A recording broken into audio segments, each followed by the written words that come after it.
Hello everyone. Last lecture के अंदर हमने सर्कुलेटरी सिस्टम में हमने ये पढ़ा था कि जो हमारा ह्यूमन हार्ट है वो किस तरह से फंक्शनिंग करता है। तो आज के लेक्चर में हम क्या पढ़ने वाले हैं, आज हम पढ़ेंगे जितना सर्कुलेटरी सिस्टम रह गया था हमारा उसके अंदर वो एक बारी कवर अप कर लेंगे। वैसे almost I have completed most of the circulatory system. ठीक है, अच्छा एक सेकेंड। हाँ, तो लास्ट टाइम हमने जो है ब्लड वेसल्स का मैंने बताया था कि ब्लड वेसल्स 3 तरह की होती है, आर्टरीज, वेन्स एंड कैपिलरीज। ये सारा कुछ हो गया था। ठीक है, अच्छा अब आर्टरीज, वेन्स और कैपिलरीज। तो जो आर्टरीज होती हैं वो क्या करती हैं, वो ऑक्सीजनेटेड ब्लड लेके जाती हैं। जो वेन्स होती हैं वो डीऑक्सीजनेटेड ब्लड कैरी करती हैं। और जो कैपिलरीज हैं वो दोनों के मिलके बन रहे हैं। मतलब मान लो कि ये मेरी बहुत सारी आर्टरीज हैं। ठीक है, this hand is my arteries and this hand is my veins. ठीक है, तो ये दोनों मिल गई, ऐसे मिल गई। ठीक है, पूरा कनेक्शन बना लिया है। दिख रहा है ना, नेटवर्क बन गया। नेटवर्क मतलब बहुत सारी आर्टरीज और वेन्स मिल गई। जहाँ पे दोनों मिलती है ना वहाँ पे बन जाती है कैपिलरीज। ठीक है, असल में होता क्या है कि जो हमारी आर्टरीज होती हैं वो आर्टेरियोल्स के अंदर डिवाइड हो जाती हैं। और जो आर्टेरियोल्स हैं वो मेटाआर्टेरियोल्स और फिर कैपिलरीज। बेसिकली पता है क्या होता है, जैसे कोई पाइप है। ठीक है, अब जैसे हमारे घरों में पानी आता है, सबसे पहले एक मेन पाइप आती है। ठीक है, मेन पाइप जो है, मेन पाइप लगा लो बहुत बड़ी होगी। ठीक है ना, मेन पाइप क्या होगी, बहुत बड़ी होगी। उस पाइप की क्या होगा, उस मेन पाइप के साथ क्या होगा, मान लो कि ये वाली आपकी मेन पाइप है। ठीक है, अब मेन पाइप बहुत बड़ी सारी है, अब इसने घरों में सप्लाई देनी है। ठीक है, मान लो कि जो मेन पाइप आ रही है वो पहले क्या करती है, डिफरेंट एरिया के जो पाइप है उसमें डिवाइड होगी। मान लो ये आपका एरिया है सेक्टर 21 है, ये सेक्टर 19 है, ये सेक्टर 18। ठीक है, इसमें डिवाइड होगी। फिर उसके बाद ये पाइप फर्दर घरों में गई। ठीक है, हमारी बॉडी के अंदर आप ये लगा लो कि जो बड़ी वाली पाइप है इसका नाम है आर्टरी, उससे छोटी वाली ये है आर्टेरियोल्स, और जो सबसे छोटी है इनसे आगे वो है मेटा आर्टेरियोल्स। ठीक है, तो ये सब मिलके क्या करती हैं, ऐसे घरों में सप्लाई होता है ना जैसे पानी, तो ऐसे ही हमारी बॉडी के अंदर सप्लाई होता है। ठीक है, अब मैंने बोला कि वेन्स, अब इसी साइड से वेन्स आ रही हैं। वेन्स फर्दर जो है डिवाइड हो जाती हैं इनटू वेन्यूल्स। वेन्यूल्स आगे फर्दर वेन्यूल्स, स्मॉलर वेन्यूल्स में डिवाइड हो जाती हैं। ठीक है, वेन्यूल्स ऐसा नहीं है कि यहीं पे इसकी डिवीज़न ख़त्म हो जाती है, होती है आगे डिवीज़न, और फिर मिल के जब ये बहुत पतली हो जाती हैं तो कैपिलरीज बनाती हैं। कई बार क्या होता है, बच्चों को बिल्कुल क्लियर नहीं हो पाता कि एक्चुअली कैपिलरीज है क्या। सच में मैंने बहुत सारे बच्चे देखे हैं जिनको ये नहीं क्लियर होता कि कैपिलरीज एक्चुअली है क्या। आर्टरीज और वेन्स उन्हें समझ आते हैं कि चलो ये दिख रही है, ये हमारी वेन है, लेकिन उन्हें कैपिलरी नहीं समझ आता कि होती क्या है कैपिलरीज। ठीक है, तो मैं आपको बता दूँ, जैसे आपकी मान लो किसी चीज़, जैसे आपकी छन्नी होती है, छन्नी, सीव। ठीक है, अगर वो सीव कितनी पतला होता है, इसके अंदर होल देखा कभी, बहुत पतला होता है, इतना पतला होता है ना ताकि भाई मतलब कम से कम आपकी जो सबसे स्मॉलेस्ट पार्टिकल है ना वो भी ना निकल पाए, इतना पतला होता है। ठीक है, ऐसे ही कैपिलरीज होती हैं, वो इतनी पतली होती हैं। ठीक है, ताकि उसमें से ऑक्सीजन आसानी से निकल जाए। यहाँ पे थोड़ा उल्टा चला लो, जैसे सीव क्या काम करती है कि उसमें से स्मॉलेस्ट पार्टिकल ना निकले, लेकिन कैपिलरीज क्या काम कर रही है कि इतना पतला बना लो कि उसमें से क्या हो, ऑक्सीजन पास हो जाए। ठीक है ना, मान लो ये आपका एक सेकेंड, कोई पे यहाँ बना के दिखाती हूँ आपको। ठीक है, मान लो ये आपके सेल हैं, ये आपका एक सेल हो गया। एनिमल सेल कुछ राउंडेड शेप में होता है। ठीक है, ये आपका सेल है, यहाँ पर आपकी बैठी है कैपिलरी। ठीक है, ये देखो बहुत पतली, बहुत पतली, एक सेल थिक है। एक सेल थिक होने का मतलब बस एक ही सेल से बनी है, एक सेल थिक कहते हैं इसको हम। एक सेल थिक होने का मतलब एक एक सेल की ही लेयर है। तो ये कैपिलरी है, ये आपका सेल है। ठीक है, सेल, अब कैपिलरी में यहाँ पे ऑक्सीजनेटेड ब्लड आ रहा है, यानी कि ऑक्सीजन वाला ब्लड आ रहा है। तो वो ऑक्सीजन ये जो सेल हैं इनमें से कैपिलरीज हैं, इनमें से निकल के सेल के पास जाएंगे। ठीक है, अब क्वेश्चंस की बात कर लेते हैं। पता है क्या है, अगर हम चैप्टर पढ़ते रहे लेकिन हमें क्वेश्चन का ही आइडिया ना लगे तो फिर उस चैप्टर का पढ़ने का भी कोई यूसेज नहीं है। ठीक है, तो अब बात करते हैं क्वेश्चन की। अब क्वेश्चन क्या पूछे जाते हैं हार्ट में से? सबसे पहला क्वेश्चन जो हार्ट में से पूछा जाएगा, आपसे ये पूछा जाएगा कि हमारे अंदर किस तरह का सर्कुलेटरी सिस्टम प्रेजेंट होता है. Which type of circulatory system is present in humans. तो आपको पता है, मैंने लास्ट लेक्चर में बताया था कि क्लोज सर्कुलेटरी सिस्टम जो है वो हमारे अंदर प्रेजेंट होता है. और उसका मतलब क्या है कि जो ब्लड है वो डेफिनेट वेसल्स के अंदर फ्लो कर रहा है.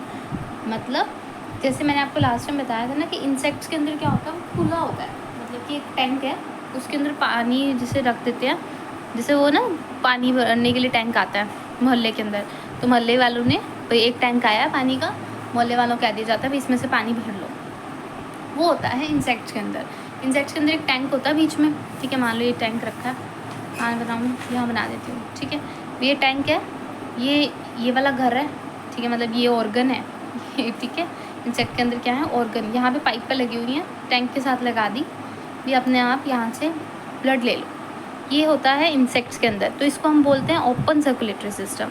हमारे अंदर क्या होता है, close circulatory system. Close circulatory system मतलब हमारे पास डेफिनेट वेसल्स हैं, हमारे पास पाइपें हैं, हमारे पास मोटर लगी हुई है, जो उन पाइपों के थ्रू हमारे जैसे घरों में पानी आता है ना मोटर के थ्रू, ऐसे ही हमारी बॉडी के अंदर उन वेसल्स के थ्रू ब्लड आता है, ठीक है.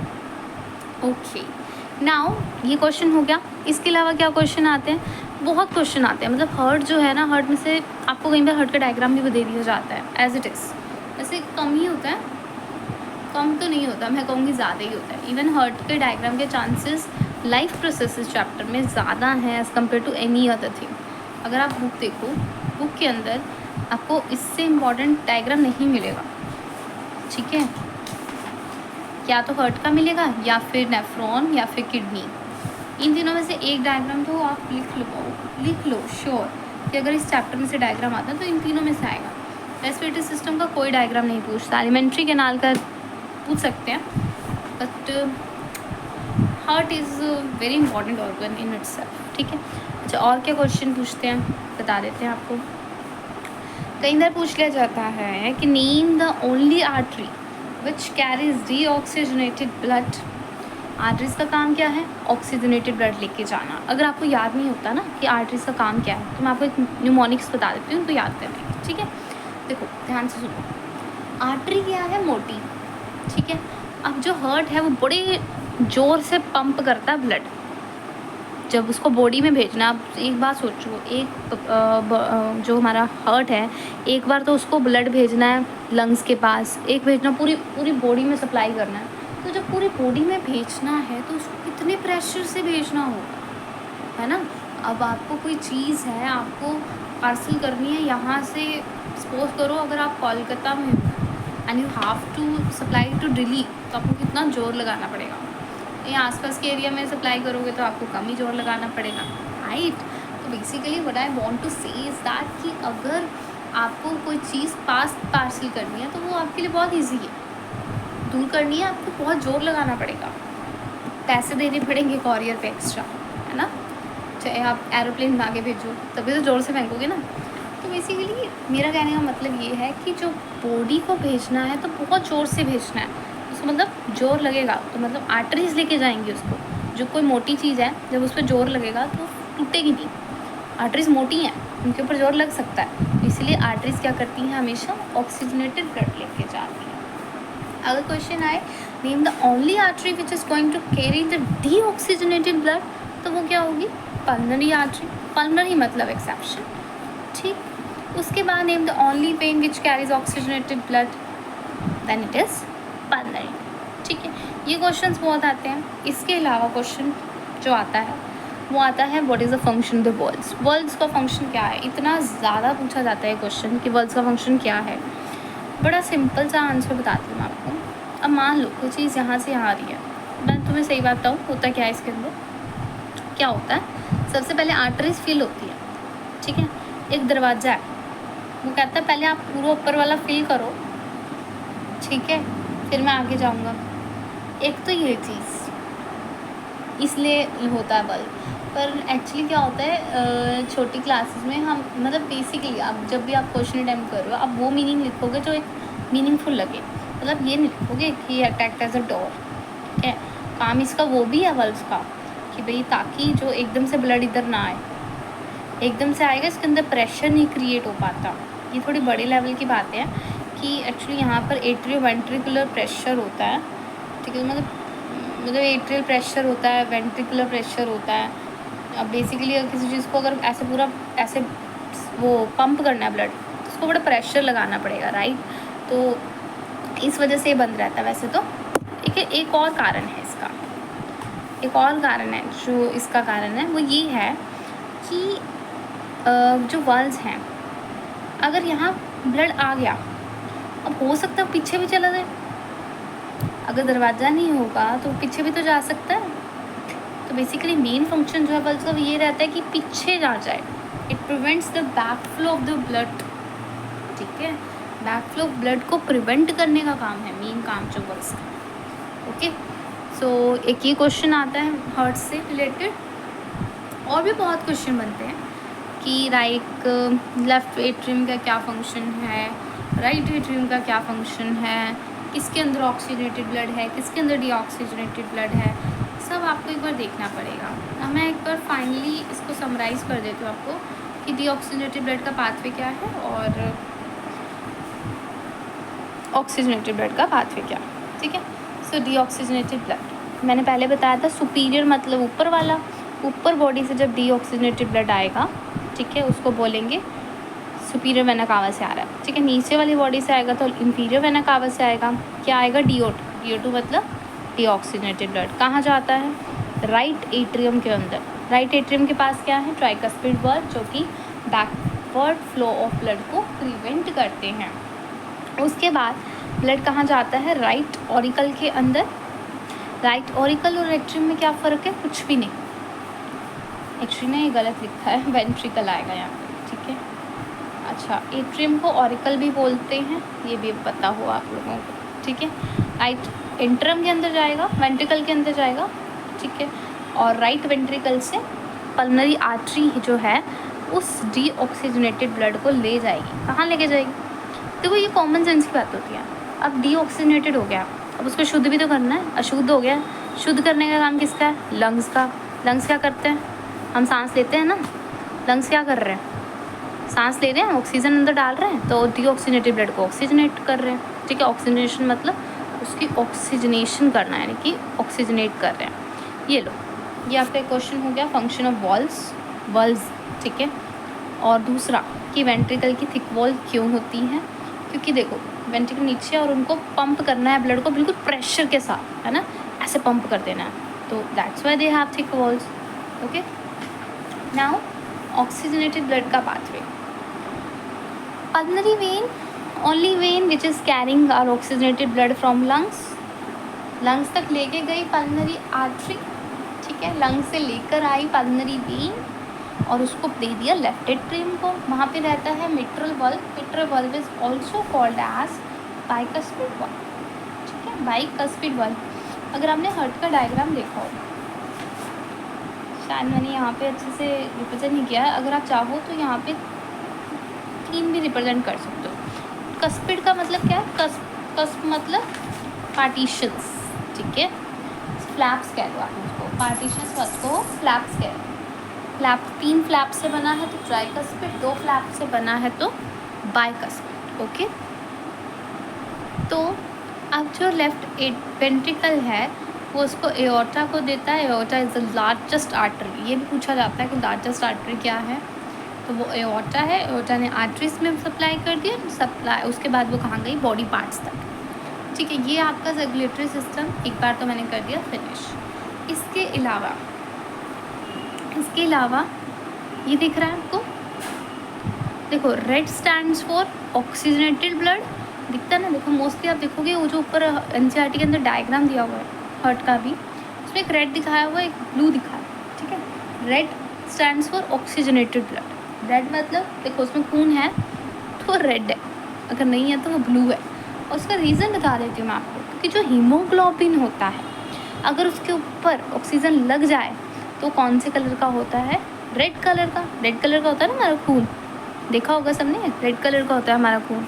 लेकिन अगर मैं उसके ऊपर ऑक्सीजन हटा दूँ, है ना, वो ऑक्सीजन लेस हो जाए, तो वो bluish green colour, bluish green, ठीक है, ब्लूइश ग्रीन, ना ब्लू ना ग्रीन, बीच का, इस तरह से उसको ब्लू से रिप्रेजेंट करते हैं, ठीक है। एनसीईआरटी का ये डायग्राम अच्छा है। इसके अंदर ये जो आपको दिखा रखे हैं कॉर्डी टेंडने हैं, ठीक है, तो ये थोड़ी बड़ी लेवल की बात है। कॉर्डी टेंडने क्या करते हैं असल में, चलो छोड़ो, ये मत, इसमें मत पढ़ो कि वो क्या करते हैं। अगर आप चाहो तो आप ये डायग्राम कर सकते हो, बट मैंने वो वाला डायग्राम इसलिए दिखाया था क्योंकि वो एक अच्छे से क्लियर रिप्रेजेंटेशन है उसके अंदर हर एक चीज़ की, ठीक है। ये डायग्राम थोड़ा समझना मुश्किल हो जाता है। उसके बाद ये जो है आपका ऑक्सीजन और कार्बन डाइऑक्साइड का एक्सचेंज दिखाया हुआ है, बहुत आसान है। मान लो कि आपकी लंग्स है, ठीक है, पल्मोनरी आर्टरी लंग्स को लेके जा रही है डीऑक्सीजनेटेड ब्लड, और पल्मोनरी वीन लंग्स से क्या लेके आ रही है, ऑक्सीजनेटेड ब्लड। दोनों ने कहाँ दे दी अपनी अपनी सिक्रीशन, इसने दे दी क्योंकि लंग से लेके आ रही है ऑक्सीजनेटेड है, लेफ्ट एट्रियम को दे दी, इसने राइट एट्रियम को दे दी, ठीक है। ये वेना कावा नीचे से लेके आ रही है सारी बॉडी से, ठीक है। ये एओर्टा पूरी बॉडी को दे के आ रही है, और ये कैपिलरीज, ठीक है, बहुत अच्छे से रिप्रेजेंटेड है। अब एक और बात जो क्वेश्चन आता है, व्हाट इज़ डबल सर्कुलेशन, बहुत आता है question, what is double circulation. ये देखो एनसीईआरटी के अंदर मेंशन है व्हाट इज़ डबल सर्कुलेशन, ठीक है। अब मैं आपको बताती हूँ डबल सर्कुलेशन होता क्या। जो हमारी फ़िश होती है ना, फ़िश में क्या होती है, गिल्स होती हैं रेस्पिरेशन के लिए, मतलब वहाँ पे लंग्स नहीं होते, गिल्स होती हैं। तो ये गिल्स ऐसी ऐसी दिखती है थोड़ी सी, ठीक है, इनमें गिल्स स्लिट्स होते हैं, ऐसे ऐसे दिखते हैं गिल्स। मान लो ये आपका ब्लड आया हो गिल्स के पास, ठीक है, तो एक बार इधर आया, ये गिल्स ने क्या किया, इसके अंदर ऑक्सीजन डाल दी, ठीक है, ये डीऑक्सीजनेटेड ब्लड आया पूरी बॉडी से, इसने ऑक्सीजन डाल दी, ये ऑक्सीजनेटेड हो गया, ये वापस से बॉडी के अंदर, फिर ये बॉडी के अंदर जाएगा, ऑक्सीजन दे देगा बॉडी को, और यहाँ पे फिर से डीऑक्सीजनेटेड ब्लड। अच्छा, ये ना चीज़ तुम्हें थोड़ी समझ नहीं आ रही होगी, मैं दोबारा से तुम्हें क्लियर कर देती हूँ, ठीक है। एक सेकेंड,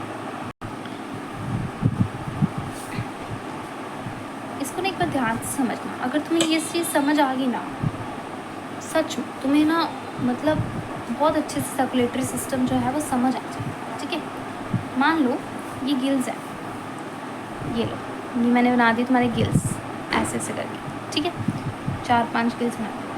मैं कह रही हूँ ये ना एक पाइप है, pipe in the sense blood vessel है फिश के अंदर, ठीक है, पूरा ऐसे सर्कल चलता है, थोड़ा आसान है, एक बार समझोगे मज़ा आ जाएगा। अब देखो गिल्स का काम क्या है, ऑक्सीजन ऐड करना। गिल्स का काम क्या होता है, ऑक्सीजन को ऐड करना बॉडी के अंदर। ये ऑक्सीजन ऐड करेंगे, ये ऑक्सीजन लेके बैठे हैं। अब ये बॉडी है, बॉडी में से जब ब्लड आ रहा है तो वो डीऑक्सीजनेटेड हो रहा है, डीऑक्सीजनेटेड ब्लड आ रहा है बॉडी से, ये आ गया डीऑक्सीजनेटेड ब्लड, ठीक है। डीऑक्सीजनेटेड ब्लड गया इधर, अब गिल्स ने क्या किया, ऑक्सीजन ऐड कर दी इसके अंदर। अब ये क्या हो गया, जब ऑक्सीजन ऐड हो गई तो ये ऑक्सीजनेटेड ब्लड हो गया, ठीक है। ऑक्सीजनेटेड ब्लड गया फिर बॉडी के पास, बॉडी ने ऑक्सीजन ले ली और कार्बन डाइऑक्साइड छोड़ दी, फिर से डीऑक्सीजनेटेड हो गया। तो हार्ट, अगर आप इसको देखो तो ये एक ही साइकिल है ना, हमारे अंदर क्या हो रहा है, 2 साइकिल्स चल रही हैं एक साथ। एक साइड तो डीऑक्सीजनेटेड ब्लड आ रहा है, एक साइड ऑक्सीजनेटेड आ रहा है, ये इधर जा रहा है, ये इधर जा रहा है, 2 साइकिल दिख रही है। इस जो डायग्राम है एनसीईआरटी के अंदर उसके क्लियरली मेंशन्ड है, ये देखो 2 बार हो रही है सर एक चीज़, 2 साइकिल चल रही है ना, एक तो नीचे वाली और एक ऊपर वाली, 2 साइकिल साइमल्टेनियसली चल रही है। दैट्स वाई हमारे अंदर डबल सर्कुलेशन है, फिशेस के अंदर सिंगल सर्कुलेशन, ठीक है। आई होप इतना समझ आ गया होगा डबल सर्कुलेशन क्या है, ठीक है। अब एक और चीज़ देखेंगे, अब रह गया ब्लड प्रेशर। ब्लड प्रेशर क्या होता है, अब बेसिकली जब ब्लड फ्लो कर रहा है ब्लड वेसल के अंदर, ठीक है, अब वो प्रेशर से फ्लो कर रहा है ना, एकदम पंप किया हमने तेज़ी से, जैसे जो वाटर पाइप्स होती हैं, अगर हमारी घर वाली पाइप होती है, अगर उनको साफ़ करना होता है हम पाइप लगा के साफ़ करते हैं, कितने प्रेशर से साफ़ होती है ना, ऐसे ही ब्लड की वॉल्स के ऊपर भी प्रेशर लगेगा, जैसे पानी लगाता है ऐसे ब्लड भी लगाता है, और इसी को हम ब्लड प्रेशर कह देते हैं कि इसी चीज़। अब जैसे एक हाउस पाइप्स होती है, जिससे आप पाइप होती है ना घर में, जिसे आप वो साफ़ करते हो, उसके आप नोज़ल के आगे ऐसे आप हाथ भी लगा लेते हो तो पानी और तेज़ निकलता है ना। वो बर्नौलीज़ प्रिंसिपल होता है, उसको छोड़ दो।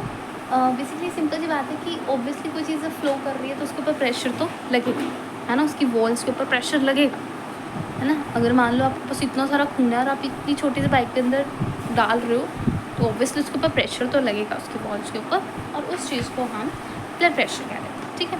ब्लड प्रेशर दो तरह का, एक सिस्टोलिक एक डायस्टोलिक, ठीक है। सिस्टोलिक क्या होता है और डायस्टोलिक क्या होता है, ठीक है। एक्चुअली क्या होता है, वेंट्रिकुलर सिस्टोल, सिस्टोल मतलब कंट्रैक्शन। क्या हुआ, वेंट्रिकल ने, जो हमारा हार्ट था, किधर गया हार्ट, ये रहा, जब वेंट्रिकल ने एक दम से प्रेशर लगाया, ठीक है। अब जब उसने प्रेशर लगाया उसकी मसल कॉन्ट्रैक्ट हो गई, वो धीरे धीरे धीरे ऐसे से खुलता है, ठीक है। ये हो गया डायस्टोल, मतलब कि रिलैक्सेशन। जब उसने प्रेशर लगा रहा था तो वो थी वेंट्रिकुलर कॉन्ट्रैक्शन, ठीक है, धीरे धीरे खुल रहा है, ये रिलैक्सेशन। जब वो धीरे धीरे खुल रहा है ना, इवन तब भी कोई ना कोई प्रेशर होता है वॉल्स के अंदर। ये बड़ी क्लासेस की बात है बट ये सच होता है कि जब वो खुल भी रहा होता है ना, तब भी वो वॉल्स के ऊपर एक प्रेशर लगा रहा होता है, ठीक है जी। तो रिलैक्सेशन के वक्त जो प्रेशर होता है उसको हम डायस्टोलिक बोलते हैं, क्योंकि कई बच्चों को डाउट रहता है कि जब वो रिलैक्स कर रहा है तो फिर वो प्रेशर कैसे लगा रहा है। तो मैं वही चीज़ बोल रहा हूँ ना, जब वो अच्छे से रिलैक्स कर रहा है, वो धीरे धीरे खुल रहा है, अब उसकी मसल्स कॉन्ट्रैक्ट है, वो लगाता रहता है तब तक जब तक कि वो अपनी नॉर्मल स्टेट के अंदर नहीं आ जाता। जब तक वो नॉर्मल स्टेट के अंदर आता है ना, इतनी देर में जो एट्रियम है वो भर ही जाता है, वो दूसरा रेडी होता है नेक्स्ट साइकिल के लिए। हार्ट बीट कितनी तेज होती है, ठक ठक ठक ठक, है ना। लब और डब साउंड होती है, दो तरह की साउंड होती है हमारी हार्ट, ठीक है। लब जो होती है, ऐसे अभी कभी ना अपने हाथ दिल पे हाथ रख के देखना, ठीक है, एक बार ऐसे लगेगा लब, फिर डब आती है। लब जो होती है वो वल्व के बंद होने की वजह से आती है, ठीक है। बहुत ही यूनिक चीज़ है कि हमारे वल्व जब बंद होते हैं, ठीक है, तो एक आवाज़ आई, उसको लब बोला। फिर जो दूसरा वल्व कहाँ होता है, यहाँ पे होता है, तो इसके बंद होने की आवाज़ आती है तो डब बजती है, ठीक है। तो जो वेंट्रिकल डायस्टोल के वक्त प्रेशर होता है उसको डायस्टोलिक बोलते हैं, इसको सिस्टोल। जब भी जो होता है डॉक्टर्स जब वो बीपी मापते हैं, अगर 120 और 80 से थोड़ा 80 से बड़ा हो, 120 से बढ़ जाए तो कह देते हैं हाई बीपी है, कम हो तो कह देते हैं लो बीपी हो गया, इसको शुगर वुगर पिलाओ, मीठा तेज़ दे दो, नमक पिला दो, ठीक है। ब्लड प्रेशर मापा जाता है स्पिग्मोमेनोमीटर से, वो जो ऐसे ये वाला होता है, ऐसे ऐसे लाते रहते हैं डॉक्टर, तो उससे होता है। आजकल तो वो आगे digital, okay. High blood pressure को हम हाइपरटेंशन बोलते हैं, और अब हाई ब्लड प्रेशर होगा तो उससे आर्टरी भी टूट सकती है और इंटरनल ब्लीडिंग भी हो सकती है, ठीक है। So this ends with the today session. Thank you very much, bye.